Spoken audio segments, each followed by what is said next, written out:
Eukaristiya, lakas natin sa pagkakawang gawa.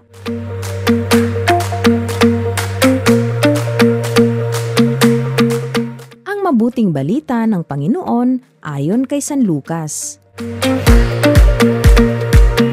Noong panahong iyon, nagsalita si Jesus sa mga tao tungkol sa paghahari ng Diyos. Pinagaling niya ang mga may karamdaman.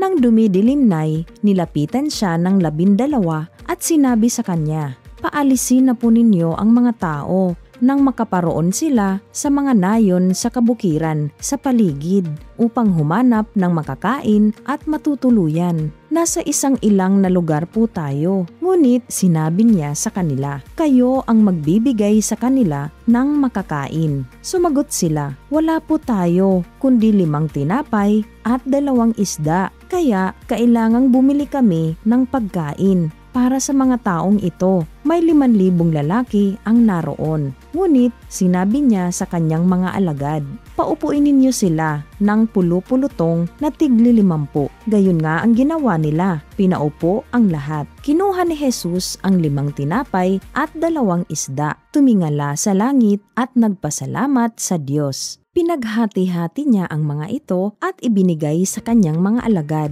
upang ipamahagi sa mga tao. Nakakain ang lahat at nabusog. Tinipon ng mga alagad ang lumabis at nakapuno sila ng 12 bakol.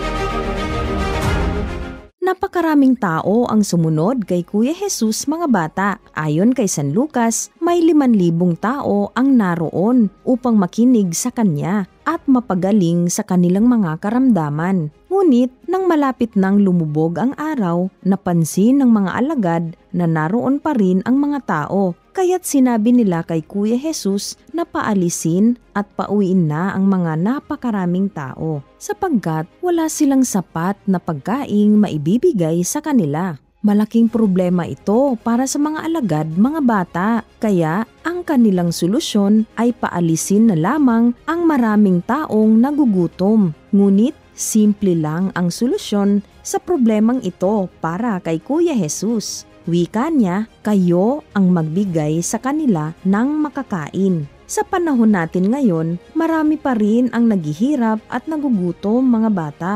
Katunayan, isa ito sa maraming problemang kinaharap ng ating bansa. Sa kabila nito, hinihikayat tayo ni Kuya Jesus, kayo ang magbigay sa kanila ng makakain. Sa dami ng naghihirap at nagugutom, hindi hinihiling ni Kuya Jesus na ibigay natin ang hindi natin kaya. Sa halip, ang hinihiling niya sa atin ay magkakawang gawa tayo lagi sa mga nagugutom at naghihirap. Ang ibig sabihin ng kawang gawa, mga bata, ay pagtulong sa ating kapwa sa abot ng ating kakayanan. Kaya nga sa katisismo ng simbahan, hinihikayat tayo sa malimit na pagsasagawa ng mga korporal na gawain ng pagkakawang gawa, gaya ng pagpakain sa nagugutom, magpatuloy sa walang matitirhan, magpadamit sa walang damit, ang dalawin ang mga may sakit at bilanggo ang paglilibing sa mga patay, kabilang ang limos na ibinibigay sa mga maralita. Ang mga ito ay isa sa mga punong tanda ng pagmamahal sa kapwa at isa ring gawain ng katarungan na kinalulugdan ng Diyos. Ngayong linggo ay ipinagdiriwang natin ang dakilang kapistahan ng kabanal-banalang katawan at dugo ng ating Panginoon.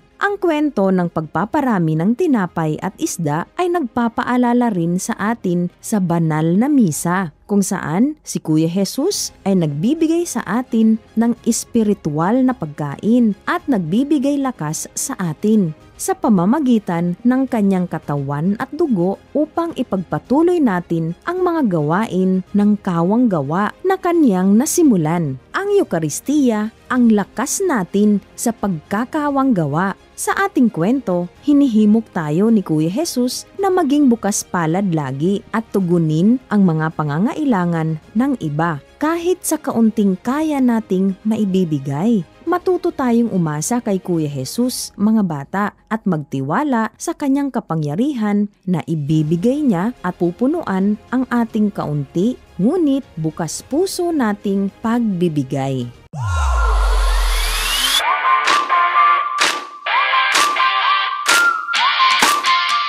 Paano natin maipagpapatuloy ang mga gawain ng kawang gawa na nasimulan ni Kuya Jesus? Una, ugaliing maging mapagbigay sa anumang mayroon tayo. Maaaring pagkain o kagamitan, gaya ng damit o laruan. Huwag maging madamot, mga bata. At ikalawa, isama natin lagi sa ating mga panalangin ang mga nagugutom at naghihirap na magpadala nawa ang Diyos ng maraming taong bukas puso na tutulong at dadamay sa kanila.